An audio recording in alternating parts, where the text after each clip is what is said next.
Hey, Captain Logos here, preacher at large, teaching the word and inspiring 3 minutes at a time.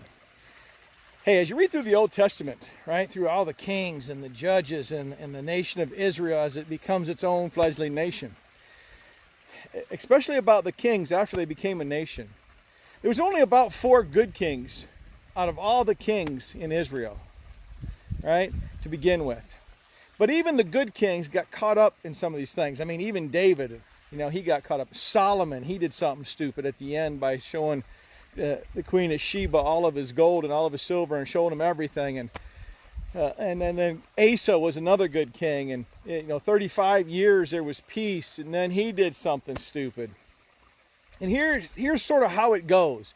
This theme keeps repeating itself. If you go through the Old Testament several times, this theme will just pop out at you.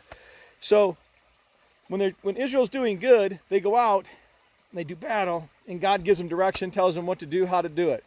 And when the kings listen to them, they have these great victories, right?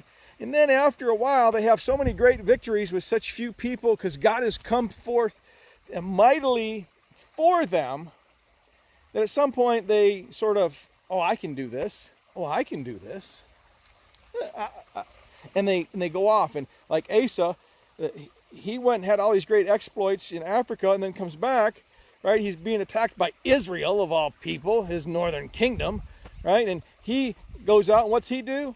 Well, the person that Israel was paying, he went out and paid them more money and said, all right, now turn on Israel. And they went and they routed Israel. But then God said, wait a minute. The prophet came to Asa and said, look, why didn't you rely on me? You relied on man and your gold. Right?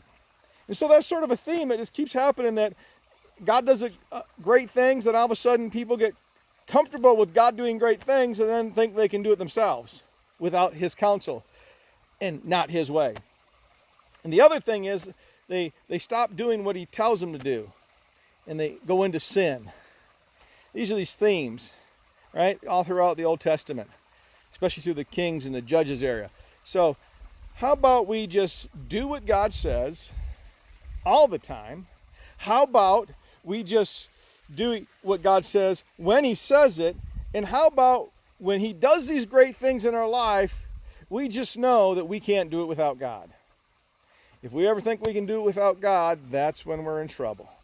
So if you can think you can do it without God, yeah, you're in trouble. So stop what you're doing if you're doing it by yourself or in your own power. And ask God how to do it, ask God what to do, and ask God to help you, because God will be there for you.